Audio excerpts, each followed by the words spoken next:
The Tim Heale Podcasts. Ordinary people's extraordinary stories. Welcome to the Tim Heale Podcast. In this episode, I'm going to have a chat with Charlene. Charlene's going to tell us where and when she was born. She's going to describe what it was like where she grew up, the school she went to, and the education that she received. So, Charlene, you're in the room. Well, hello there. Thanks for having me. You're welcome. So, could you tell us where and when you were born? Let's start with that. All right. I am from Canada. So I was born in the province of Ontario in a city called Owen Sound. I was born in August of 1972. So I'm coming up to 50 this year. And I grew up, I grew up in a small town, though, about 45 minutes from where I was born, called Durham. And it was a smaller town, 2,500 people. So it wasn't, it was the kind of place where you passed gas and your neighbors knew about it usually 5 minutes later. So everybody knew what everybody was doing. So the joys of a small town. So, but it was good. So do you have mountains in that area, or is it? No, it's kind of it's a rural area. We had a river. It was called the Saugeen River that kind of flowed through the town. So it was known for good trout fishing, river fishing and stuff like that. So it was just your normal kind of small town area. It was, back in the 70s and the 80s when you were growing up, it was a perfect childhood town. You could run. I was actually just talking about this yesterday. You could, on the street I grew up on, there was no fences in between the houses, so you could run. You had the run of, 6 or 7 backyards, and you could play hide and seek, and you could, do all the things that kids today sure miss out on. Oh, yeah. You really got to feel sorry for kids today. I mean, I grew up in the sort of, I was born in the late 50s and grew up during the 60s, and how I managed to survive childhood is a mystery to everybody. Yeah. Some of the antics that I got up to. Yeah. But there you go. I'm here now, 60 odd years later. Yeah. It was definitely a different time. So.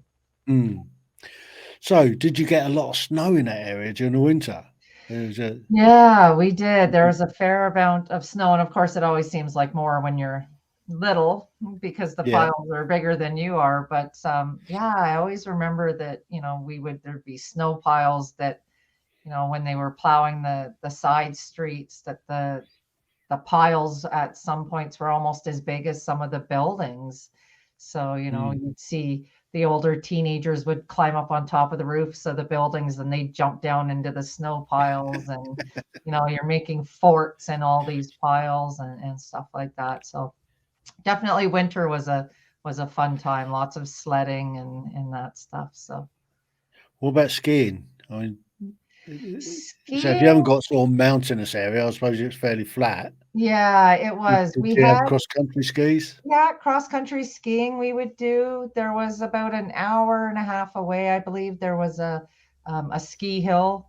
And I remember in high school that, for gym class, we'd have to go do downhill skiing, which was definitely not my forte. I never once made it off the bunny hill. So, but I preferred the cross-country skiing. I like to be somewhere flat where I could just go for a long stretch. So. Yeah. I mean, did you go and do any sort of ski touring and sort of camp out, or? No, was it too cold for that? Yeah, I was in Girl Guides. So we did do some winter camping and stuff like that. So, but generally we tended to stay cuddled up on the couch with a blanket and hot chocolate during winter time. So. Fair enough. And what were the summers like? Humid. Where I grew up, it was humid. It was, you would go to bed. Now, I don't know what you are. I believe Celsius over here. So you go to bed and it's 30 degrees and you would wake up and it would only be 29 degrees. Like it seemed as hot when you got up as when you went to bed. And it was sticky and just, it was, flies that were almost as big as birds, and mosquitoes, and all the fun things, and I absolutely loved all of it. so So, so so did you have those really, really big mosquitoes in the winter, and then in the summertime when they took their fur coats off, those little ones? little ones, yeah, exactly. We had like the big black flies or horse Yeah, flies, and yeah, it was not that sounds was like a not bit of the fun fun. part. Yeah. So, what was your?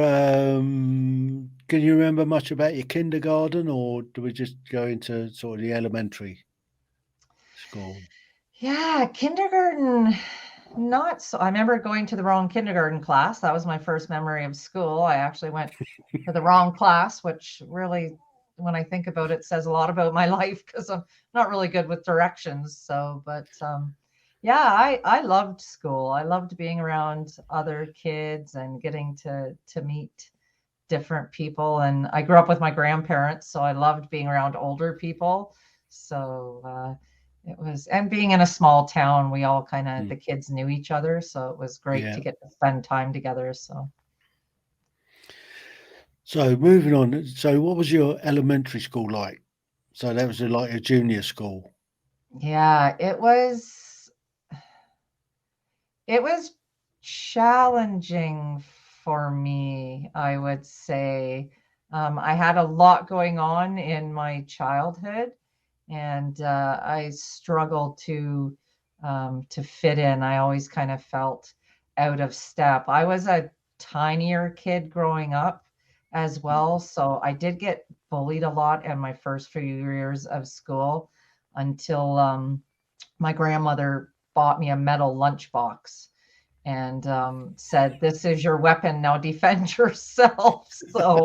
So I ended up not making as many friends through some of school because I was not so tolerant of being bullied. So, but Mm, I had a very small social group, and I had cousins that were a year old. One cousin was a year older than me, and then I had a couple cousins that were a year younger than I was. So it was, we still got to hang out with family at the same time.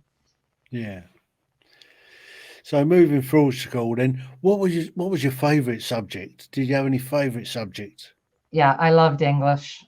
English was always my favorite subject. I loved storytelling, even from a little child. I remember writing different stories, and very early on in my childhood, I knew I wanted to be a writer. I wanted to be a journalist, is what I wanted to do. I wanted to tour the world and tell different people's stories and share different experiences. So that was, I remember one of my highlights, I think I was in grade 6, was my grandmother came home with a used typewriter.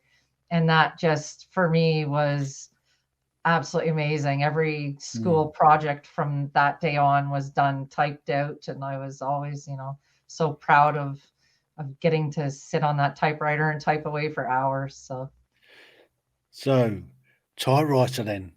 hmm How many of these did you use? all of them. A Not in the beginning. ASDF. Not in the beginning. It was a one little, chicken Yeah. pecking thing in the beginning, but I got proficient rather quickly. So practice works. So you did the older ASDF, JH, KIJK. Yeah. Yeah. Yeah, That was the been there, one done thing that. my grandmother always, she always encouraged whatever we were going to do to do it well.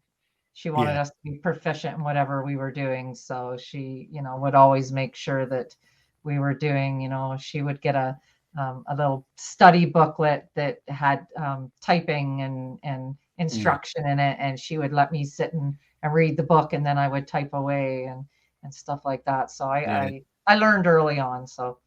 How many times, okay, this is a difficult question. Mhm. How many times did you type out the quick brown fox jumped over the lazy dog? Probably far more than I would like to remember. Because I actually took, once I graduated high school, I took a legal secretary course. So that was one of the phrases that we typed hundreds Mm. and hundreds and hundreds of times. So, yeah. Soon chews you up, though, doesn't it? It does. You So got all what the was your fingers worst? working. So what was your worst subject then? Which one Math, did you not like? Maths. math. Yeah. I am not a detailed logical thinker. I'm more like free thought and creativity rather than everything being structured. Once we got to algebra, I knew I was done for. I was like, this makes no sense to me. Why are letters in math? So Mm, definitely, I did the basics that I had to take in school, and then that was it. So, yeah. and um, I knew I was never going to use math, so I thought in my life. So to have to take it was a real grind for me. So Well, everybody has to do maths I just know, to count out some money, I just to make know, sure you don't get ripped off. I know. Now I wish I would have studied it a little bit harder. Compounding interest would have been a great thing to know when I was younger, but Yeah. So, what about when you moved up to your high school? How did life go with that? high school again was extremely difficult for me. It was I was dealing with a lot of trauma in high school, and I started experiencing that's where I really started experiencing mental health struggles was in high school. So I spent a lot of time uh, self-medicating through alcohol and marijuana Hmm. and trying to find a social group that I could fit into that would accept me. Hmm. And I did. I was really lucky, of course. I found that social group. So, but I loved the school part of it because it gave me something again because I excelled at English and written word and I was good at school when I applied myself. So it Hmm. gave me the rewards that I was looking for as far as validation from my grandmother because she valued school so much. So Yeah. it gave me that opportunity, but it socially it was a struggle. Hmm. So what was the catalyst that caused you that trouble? Do you know why you or what caused you to have that problem with just socializing? Um, I went through 9 years of sexual abuse at the hands of my grandfather. And when that came out, again, we're in a small town. Hmm. So it felt like everybody knew. And the great thing about kids is that kids are extremely honest and they don't hold back usually when they're asking questions or talking to you about things. So I would have kids come to school and say, hey, I heard my parents talking and they don't believe your story. They think you just made it up because you're a troubled kid. Because I didn't grow up with my parents, I was placed in my Hmm. grandparents' custody. So not only were you dealing with the shame of almost a decade of sexual abuse, now you're dealing with the shame of thinking that people don't believe you. And I Hmm. think for me, not growing up with my parents and then dealing with the abuse at the hands of my grandfather, I really looked for external validation from outside people. I Hmm. just desperately wanted someone to love and accept me and want to stay with me. I experienced severe abandonment issues, which made it difficult even in Yeah. relationships in school because if a child you have a friend and all of a sudden that friend doesn't like you, it seems to be magnified. So Unfortunately, kids tend to be a little bit fickle like that, don't they? absolutely, So they sort yeah, of twitter around. One day you're your friend, and the next you've upset them, and they go off with somebody else, and yeah. yeah, yeah. So I mean that I guess that would have a major effect on your I mean, health. Mhm. How did you get out of it in the end then? What when did it come So to a head? When when did it did all it come? come out? Mm. Um, Well, when I was 15, almost 16, I got diagnosed by my school psychiatrist or school psychologist as being bipolar manic depressive. This was after 4 hours of talking to her in an office. And instead of her really looking at what my past trauma had been, I guess she felt it was easier to just throw a label on. And again, we're talking the 80s. Yeah. And when I went through the abuse as a child after it all came out, and then going through the mental health struggles, there was no follow-up care in either of those situations. There was no counseling or therapy for the abuse. There was no treatment for the mental health diagnosis that they gave me. It was always a, don't worry, you're going to be okay. And I remember as a child going, I don't even know what okay looks like. So how are you telling me what okay is? Because I don't know what that is. And how can you tell me it's going to be okay? Like, I kind of had a sense of anger that people were making promises again that they couldn't keep, because who knew if it was going to be okay? So realistically, I struggled with my mental health issues for another 30 years. I mean, I was 45. I'm trying to think. This is 2016. 44. I'm not trying to do quick math, which we know I'm not good at. I was 44 when I was 2 days away from ending my life. I had hit what I felt was emotional rock bottom. And I just didn't want to be here anymore. I was tired of being in pain. I was tired of feeling not good enough for everybody. And I had set a date that I was ending my life. And I was just 2 days away from that when I was in the right place at the right time and heard the right message. So.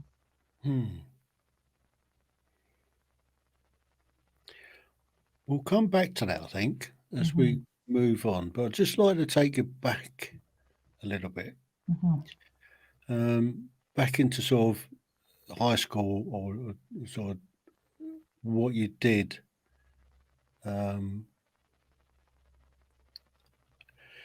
What you did when you went up from sort of junior high to high school. What was that like? Was it the same school, or did you move about schools at all? No, well, the town I grew up in is where I went to school. We had a kindergarten to grade 4 school, and then we had a grade 5 to grade 8 school. And then high school was in a different town, the next town over, where that was grade 9 to grade 12. So it was kind of, you go into high school and now you're being introduced to new kids, kids that you haven't gone to school with. And again, I thought it was going to be a great opportunity to kind of blend in. It's a bigger school. There'd be people that didn't know me, didn't know my story. But again, kids talk. So it would always be, hey, I heard so-and-so saying this about you. Is that true? So it just felt like the stigma just kind of hung with me. I couldn't escape it. And I so desperately just wanted to be a face in the crowd. That was it. So when did you graduate then? I mean, I take you graduated, you did well in English and not so well in maths. And Yeah, I graduated. It was 1989 when I graduated. So my plan when I graduated was to move away as quickly as possible from the town I grew up in and move to a bigger location so that I could just be another person. No one would know who I was. And so that's what I did. I moved away. I moved with my high school sweetheart, and we started to build a life together. So. Yeah. So where did you move to, and did you go to college?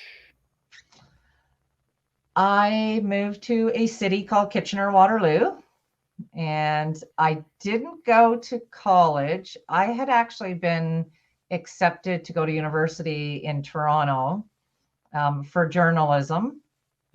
And when I got my acceptance letter, I hid it because I was having to make a decision to go to university on my own or move away with my boyfriend. And again, feeling this desperate need to be wanted and loved by someone, I thought it was better to move away with my boyfriend than to go to university and have the career that I always wanted. So that is the one question I'll always ask myself. But I moved away and started going to, that was when I started going to it was a business school. So I took a legal secretarial course and I spent a year doing that. And, so I'm figuring out that this relationship was destined not to last. Yeah, it lasted 13 years. We stayed, we got together. I was 15 when we started dating. And So at that time, it came out that you've been abused for all those years. Yes, it had already came out because I was in grade 10 when I started dating my high school sweetheart. So he had an idea of what had happened. So and were you able to talk to him about it? No, I didn't. I didn't really broach the subject quite too often until things came to a point where he wanted to get physical, and I was like, "Yeah, I can't do that. Sorry." It was that ain't happening. So, and I would just try to, say, and not going into detail, just going, "I'm not comfortable with that," and he was fine with that. So, but it was never a conversation because I never wanted to talk about it. I just wanted to, because talking about it just made me relive it all over again. And I just wanted to pretend it had never happened. Yeah, that is, sometimes that's the worst thing to do is to try and hide it. Absolutely. Had you been able to talk to him about it, it may have helped a lot sooner. Helped in the long run. Absolutely. Yep. Yeah. So, after this year in the school, the business school, what did you do after that? Well, we decide that we are going to start a family. We had always talked about getting married and having kids, and we wanted to have kids younger because we both wanted to be able to live our lives once our kids were grown. And I had always said freedom 45. I wanted all my kids out of the house by the time I was 45, so that I would still be young enough to enjoy life. Absolutely. And so I got pregnant at the age of 20 and had my first daughter at 21. And then 4 years later, I had my second daughter. And then 2 years after her, I had my son. So we created this little family that I desperately hoped was going to be different than the family that I was trying to create, the life that I never had, basically. Yeah. And that didn't go so well. So I didn't have the tools to. I had never done the work to deal with the trauma that I had experienced. So it definitely affected my ability as a parent to be present and be emotionally connected. Do we want to delve into all of that? How that sort of thing affected you as a mother, or should we sort of skip over that and look at what you were doing work-wise? We can delve into whatever you'd like to delve into. This is your show. I'm open to talking about anything. So I mean, this is your story. I mean, and the reason that we do this is it's mainly to leave a legacy for future generations, so they can look back on this time in history and have an idea of what we were doing at this time. So maybe it's looking at maybe how you managed to to get through those years before you got yourself squared away? My coping mechanism Yeah, had continued to be alcohol. So it kind of fit my generational pattern, with my father being an alcoholic. It, yeah, just made sense that was the path that I led myself down to. And for me, it was all about just numbing the pain of just trying to block out the past of what had happened, talking about being a parent. I knew I was never going to be the PTA mom, as I would call it, the perfect mom that baked cookies and did all of that. I was always a working mom. My husband was never 100% employed. Trying to find a way to put this politely. He was a dreamer. He always wanted to own his own business and not work for anybody else. And a lot of times that didn't pan out. So it left a lot of responsibility on me to ensure that the bills were being paid. And so it took me away from home quite a bit. And when I got out of school after taking that legal secretarial course, I was faced with the difficult situation of applying to every law office in the city and receiving rejection letter after rejection letter because I had no in-office experience, and dealing with the frustration of, well, how do I get experience if no one will hire me?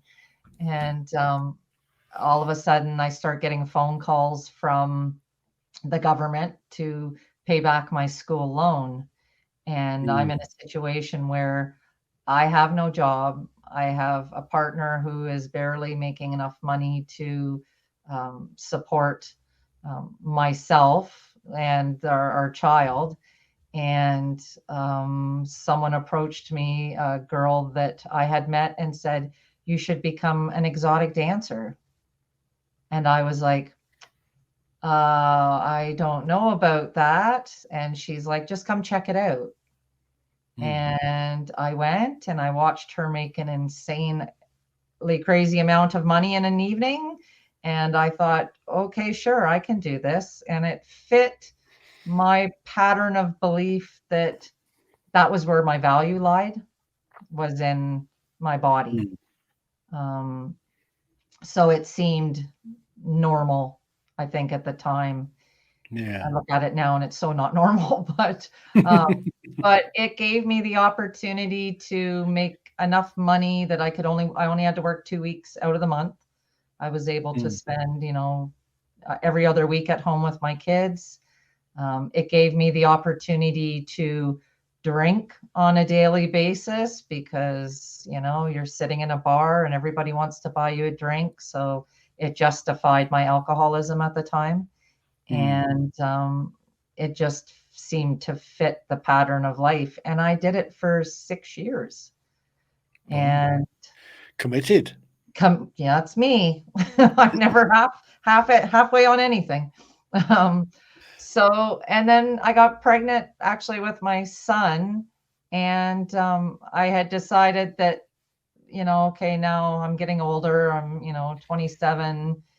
It's time to look at changing careers. And one of the bars I had been working at was looking for bartenders. So I took that job, and it was a way to make, the steady income, cash, and also be part of the party. Only this time I wasn't drinking at the party. So it just kind of fit my.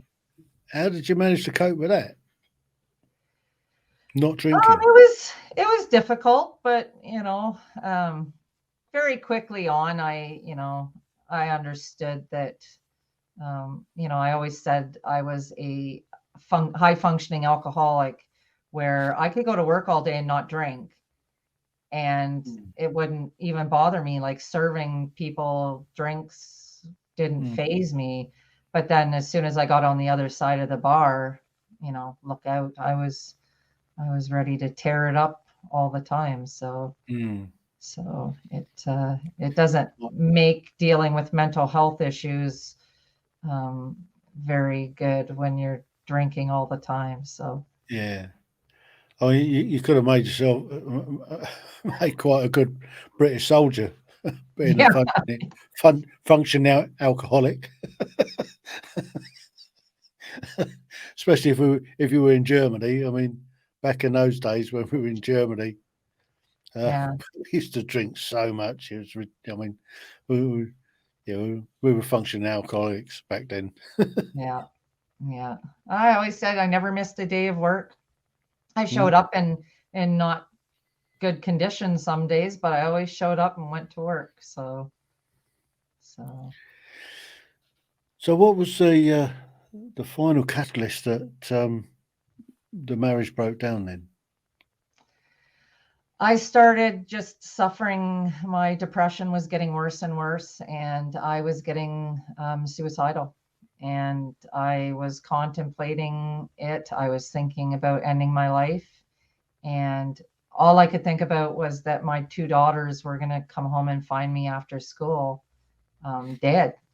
And I knew Mm. that if I didn't change something, that was going to happen. And I remember sitting down with my husband and having a conversation saying, I need to leave the house right now. I need to move. I need to try to get my head on straight because I can barely take care of myself, let alone take care of three little kids. And I think at this point, the marriage had fallen apart so much that he was more than happy to see me leave the household. And so I moved out. I actually moved in with his mother. She rented rooms. So I moved in with his mom and thought, okay, now's my opportunity to work on myself and get myself together. But all that really happened was it put me into a tailspin where I felt such horrible guilt because I had just done what my parents had done to me. Mm. I had left my children. I had abandoned my children. I had let alcohol, ruin my life and their lives. I had all this guilt that just overflowed at the surface. And I just drank more and then started, taking pain medication.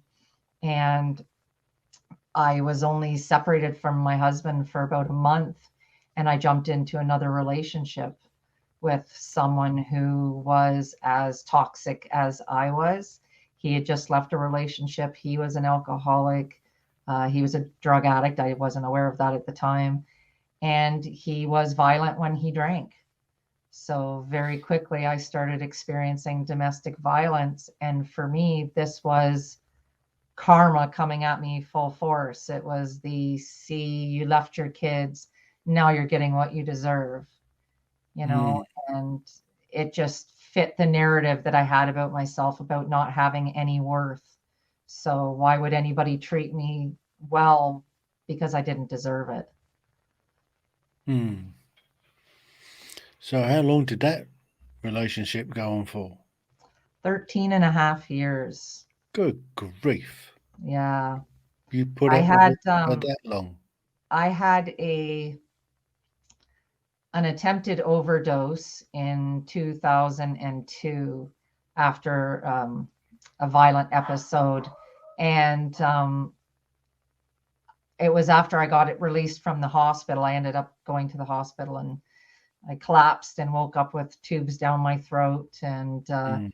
I got released from the hospital the next day. And my mother contacted me. And we had been, kind of in contact, but not super close. But she had contacted me and said, I think you need to make a fresh start. I think you need to pack the kids up.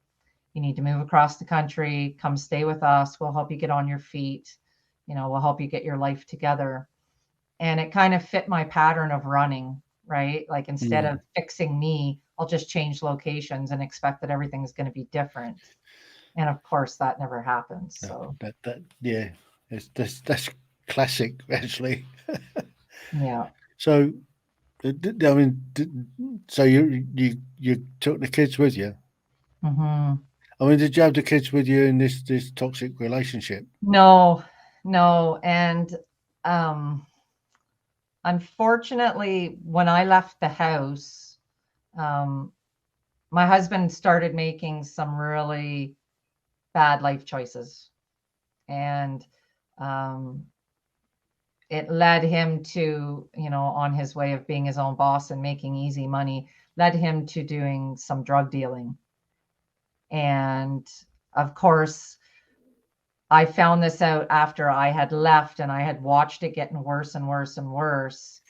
And of course, because I had left the house, I had basically lost the right to go in and remove my children.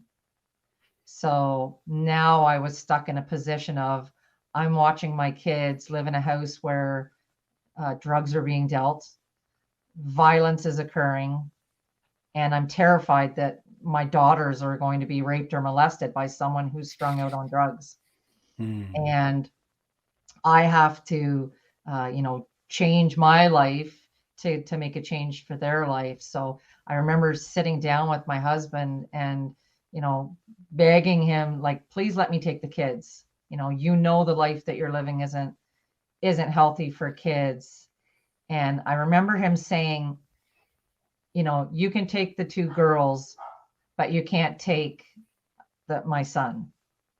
And it was such a parallel for me of the decision that my mom had been forced to make when she left my dad, because she had to make a choice of taking my 2 brothers, because my father was abusive to my brothers, taking my 2 brothers and saving their lives, but leaving my sister and I behind, or staying and risking all of us be there. And here I was, how many years later, faced with the same decision of, do I take my 2 daughters and at least ensure that they're safe, but no, I have to leave my son behind. And I made that choice to pack my daughters up, and he signed a letter of release saying I could take my daughters, and we flew across the country. And unfortunately, however you want to look at the situation, 6 months after I moved out west, his house was raided. He was arrested. My son was taken into child protective custody, and I was on a plane within a day, and within 2 days I had custody of my son and was able to bring him back out west with myself and his sisters. So that kind of, and this is with your biological mother. Yeah. So that's quite interesting how that sort of panned out. Exactly. And how did that relationship go? I mean, how did you feel about that? Where she'd abandoned you, now she's sort of offering you an olive branch to come back. I struggled with the relationship with my mom because my mom had actually been abused, molested, and raped by her father as well. And so the fact that she allowed my sister and I to be placed in that household as children, I had a lot of anger, needless to say, at her for that. And couldn't understand, who in their right mind would do that. But so it took a while to get the relationship back. And I think when my kids came to live there, it was almost like my mom's way of trying to make amends for things. She was trying to raise the kids that she hadn't raised. So it created a little bit of animosity and tension for sure, because I almost felt like my role as a mom was being usurped by her trying to fulfill the role as a mom. Oh, did you have those conversations with her? Not until I made a decision to move out from my mom's house. That was about 5 years after I had moved there, and I had told her that I was going to pack the kids up and I was going to move closer to the town I was working in. And she was very upset that I was packing the kids up and going, and told me that I wasn't necessarily making a good choice as a mom. And I believe my words to her was, you're probably the last person who should be judging me as a mom. So it was not a very nice conversation, and I regret that it happened the way that it happened. But I think the tension and, holding those emotions for all those years, it just was, Just erupted and came came out. out. Yeah. Yeah. And did that clear the air? I mean, were you able to sort of sit down and have a full on No, breath not really, because I reconciliation? think she still judged my decision to move, and didn't think it was necessarily the best decision at the time. And so there was a lot of probably passive aggressive comments that tended to be made from her about stuff that was going on in my life. And I mean, granted, she had every reason to be, to be making comments, because I wasn't living necessarily the best life. I was in a domestic violent relationship that, people were kind of back alley aware of. But, and she knew that I was still drinking heavily. And so, I mean, her concerns were definitely valid, I would say, but, I would be more concerned if she wasn't worried, but. So what happened then? So I moved, and my partner, we moved to a different town. It was about half an hour away from where we were living. And things just continued to deteriorate. Of course, when you're in a toxic relationship, you always hope that things are going to improve, that things will change, but they never do, unless both people are willing to change. And it was in Canada, July 1st is Canada Day. So I remember July 1st, he came home and said, "I'm moving out today." And this was after we'd been together for 13 and a half years. And I was like, "You're moving out?" And of course, my abandonment fears all start kicking in, even though it was the best thing he could have done. And he moved out and moved directly in with another woman. And so that was a bit of a kick in the gut to have to deal with. But I kind of went, "Okay, Charlene, we have two choices.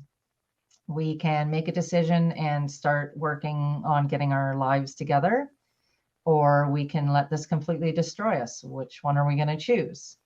And I really wanted to go with the destroy, but I had a great support group who said, "No, come on, let's go. We're going to, things are going to be better."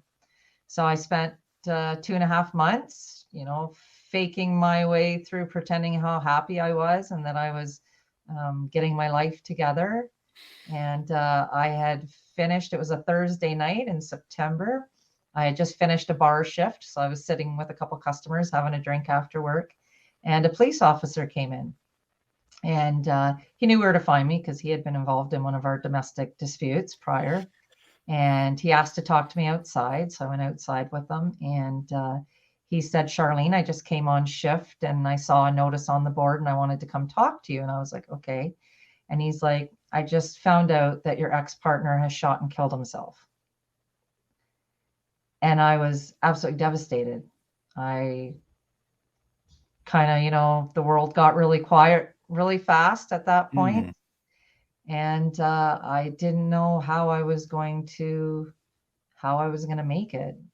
I knew I was going to have to go tell my children, who he had basically raised for 13 and a half years, whether he was, no, he wasn't, it wasn't always bad, but, I was going to have to go tell them that their stepdad has shot and killed himself.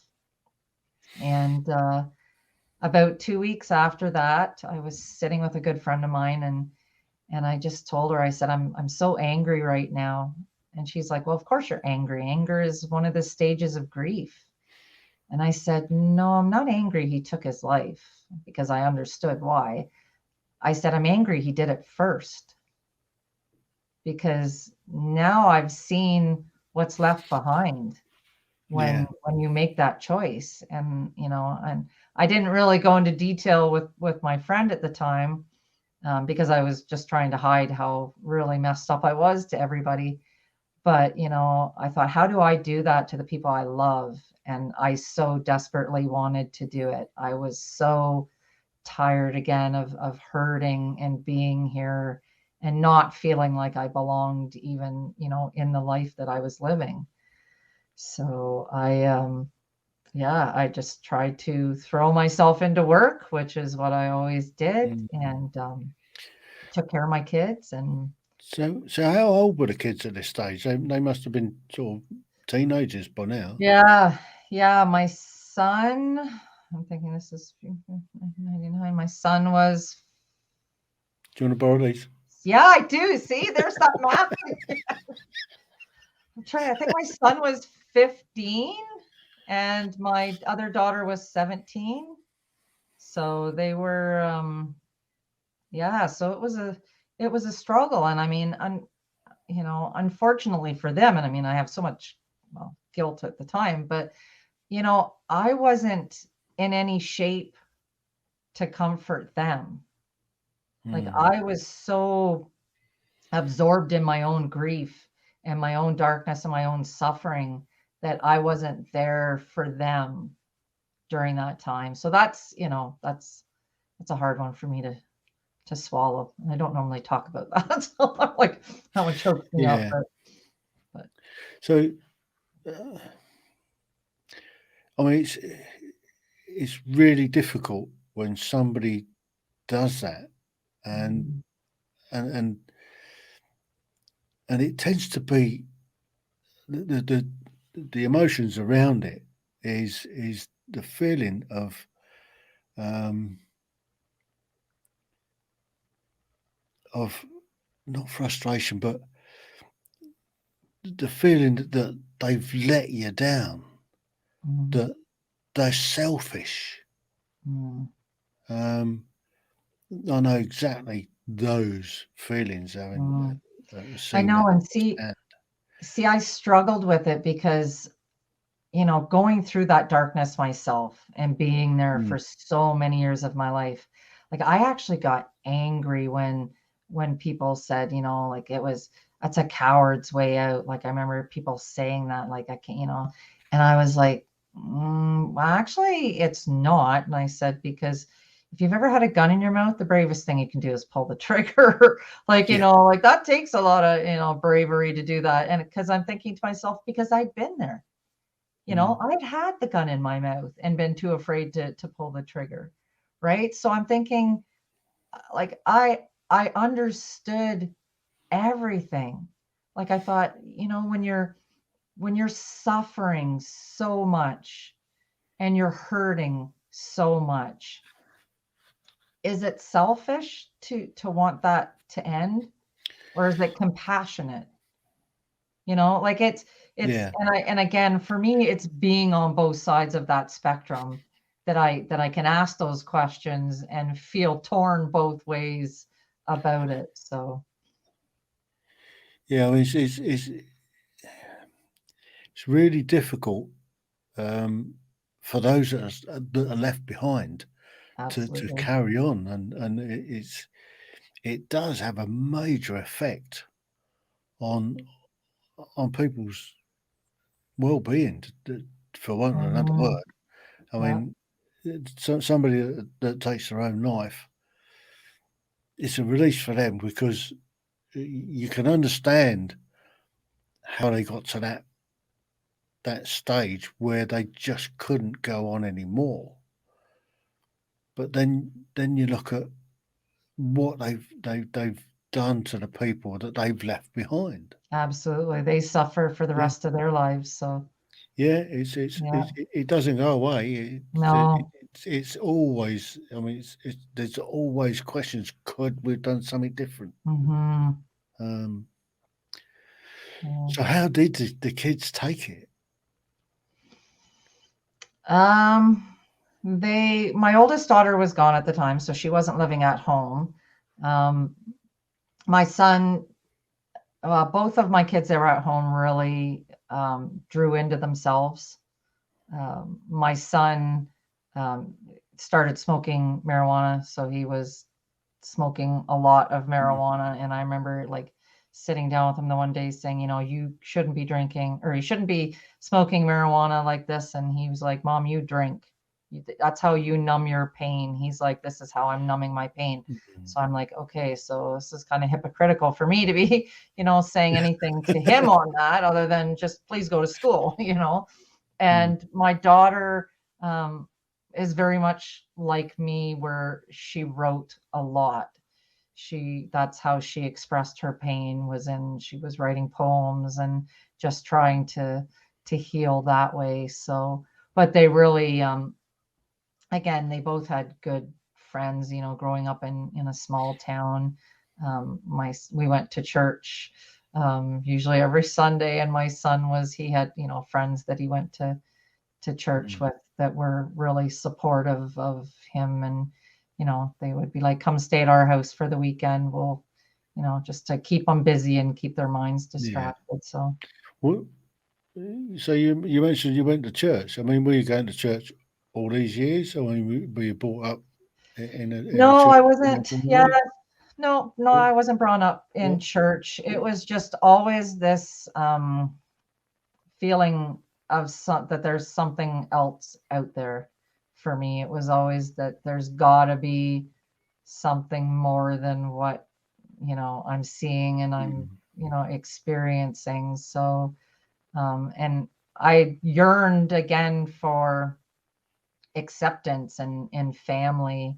And that's what, the church offered me, because, I have an absolutely amazing church that I go to. And even though I don't go regularly, I mean, I actually just went back 2 weeks ago, and that's been after almost 2.5 years after COVID.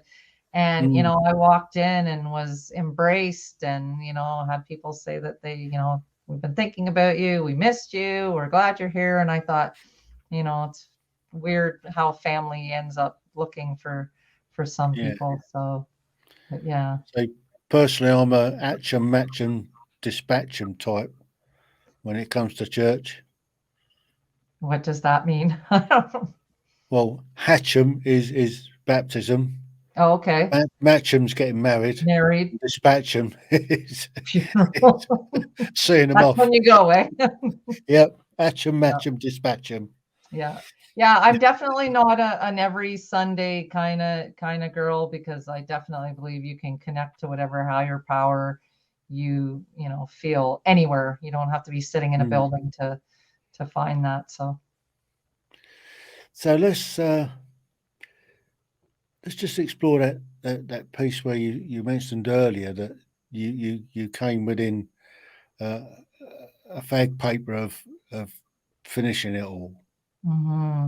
What stopped you doing that, and what got you to where you are now? So after my ex-partner had taken his life, and I was trying to hold it together, after his death, I had actually received a life insurance policy from his death. And I had decided I was going to buy a house. I was, going to have a home, even though my children were all going to be gone. But, and I really felt like it was the only legacy I was going to be able to leave, because I didn't feel like I had anything else of value. And I knew I was at a really dark point, and I knew I needed to go get help, because I knew I was really on a precipice of, I was either going to end my life or I was going to get help. It was one of the two. So I started going to see a psychiatrist, and I was about 3 sessions in. And my personality type is, give me a list of things to do. Check, check, check. I will do that, and everything will be great. And she just wanted to talk about the past. And I was getting more and more frustrated, because I was like, I already know why I am messed up. I just need you to tell me how to fix it. And I remember on the 3rd session, I said to her, it's like, look, I don't want to talk about the past. I just want you to tell me, how did you fix your struggles that you dealt with? And she kind of, her eyes glazed over, and she goes, well, Charlene, I've never experienced mental illness. And I'm thinking, you've sat here for 2 sessions, 3 sessions, and told me you understand how I feel. I'm like, you don't understand. You can't understand how I feel. You can't read this in a book and understand it. Like, you can have an awareness of it, but unless you've experienced it, you cannot fully understand it. So I walked out of that 3rd appointment frustrated, but also with a decision that that's it, I'm done. Like, I can't even get help when I try to get help. And I walked out of that appointment and I set a date that within, like, in 30 days, I was ending my life. I was getting possession of my house at the end of September. I was going to take the month to make sure that everything was set up for my son. I was going to have everything organized, all the legalities taken care of behind the scenes that no one knew I was taking care of. And then I was going to end my life, and my kids would, be able to sell the house, whatever. They would have something of value from me. And about 2 weeks out from the date that I set, a girl I was working with at the bar approached me and she said, "Hey, there's this women's workshop in the next town over." And she says, "Do you want to come with me?" And I was like, no, because I was like, the last thing I want to do is go to this stupid workshop, right? And she goes, "Please, I really want to go, but I don't want to go alone." And I'm like, oh man, right? Like, you got me now, because I have always cared about other people and I never wanted anyone else to suffer. And I was like, okay, fine, I'll go. And I thought, okay, this will fit in really well because I can go and pretend that I'm okay and no one will suspect anything. And it just happened that the workshop was the Saturday and Sunday, and the date that I had set to end my life was on the Monday. And so I show up that Saturday morning to that workshop. I have my hunting rifle in the back seat of my SUV. I've got my stick, my lever that I've got all, measured out to pull the trigger. And I walk into the room of the workshop and I immediately feel sick to my stomach, because I am looking at all these women who, in my eyes and through my filter, look like they have it all together. They're well groomed, they're well dressed, they're all excited to be there. I can hear them talking about, goals that they're setting, a vision board. And I'm feeling like a complete imposter. Like here's another emphasis that I don't belong. And I went and scurried to my seat and just tried to pretend like I didn't exist. And the first half of the day goes by and it's speakers that I am not relating to. One's talking about financial, getting your finances in order. And I'm thinking that's irrelevant for me. And diet and exercise doesn't matter to me. And then the afternoon session comes on and a woman takes the stage and she has alopecia. So she's lost all of her hair. And she's struggled with this since she was a child. So she has grown up from a little girl to a teenage woman to a young woman with zero self-esteem, no self-love, not feeling any worth because she didn't have hair. And how her entire life changed when she stopped looking outside of herself for love and validation and started to love herself. Now I'm sitting in my seat and I can kind of hear this little voice that says, "What about you?" And I think to myself, yeah, what about me? Like, how different could my life have been had I not constantly searched for someone else to love me and validate me? And I brushed it off. And then the next speaker gets on stage and she starts talking about living with 2 decades of mental health and suicidal thoughts, and how her life had changed when she learned to stop fighting against it and embrace it and accept it as being part of herself. And instead of pushing to keep the dark away, she embraced the dark so that the light could come in. And I'm sitting there and I'm going, yeah, I hear that voice again. What about you? And I thought, yeah, like, how different could my life have been if I could have learned to live in a healthy way with my mental illness instead of letting it destroy my life.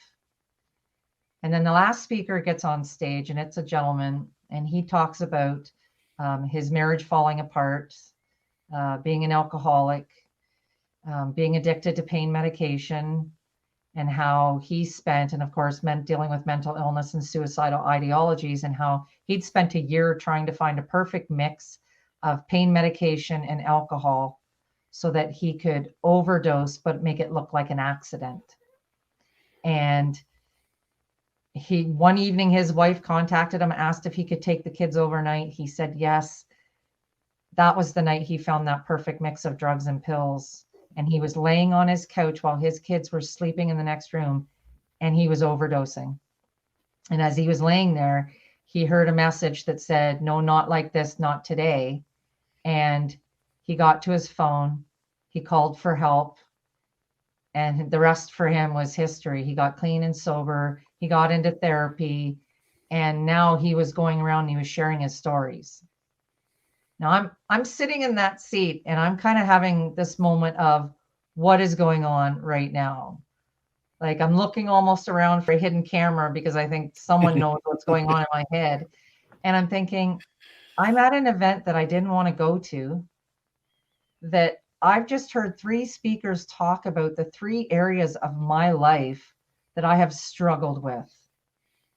And I'm starting to realize and get this feeling that being in that seat was not an accident, that I was meant to be in that seat at that moment to hear those stories. And I said that it was almost as if I finally, because I had made the decision to end my life, so that internal chatter had stopped.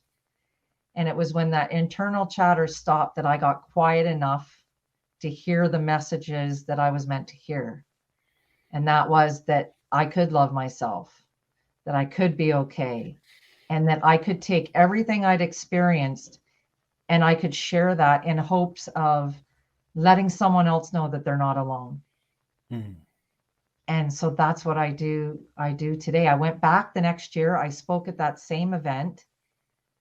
And, you know, I before I got off the stage, I said my purpose, and as I was saying, my purpose for sharing my story is just to reach one person.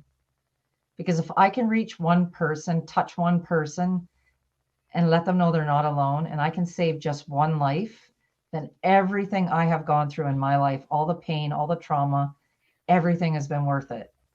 Mm. And I got off the stage after that event and I was beelining my way out of the room. And a woman stopped me who'd been in the audience and she said, you know how you said you wanted to save a life? And I was like, yeah. And she was like, I just want you to know today you did. And she turned and walked away. And I was just kind of standing there, like trying not to buckle my knees. And it's like, I heard a little voice in the back of my head again that I've learned to listen to. And it said, now let's go find one more. So for me, every day is just that search of finding that one more person who needs to hear my story. So. Wow. And you're on it. And how long ago was that? That was in 2016. So you've been at it for a little while now, 8 years. I did that. 6. Yeah, 6. Yeah, there's that math again. just testing. Yeah. Well, actually, the first time I spoke was 2017. That was the first time I shared my story. Yeah. So I'm coming up 5 years. 16 was when my life your changed. life was saved, basically. Yeah, absolutely. So what did you do with your gun then? When I left that workshop, when I left that workshop, I contacted a friend of mine who had been friends with my ex-partner. And I said, I need you to do me a favor. And he's like, sure, what? And I said, I need you to take all my guns. And he was like, okay. He didn't ask any questions.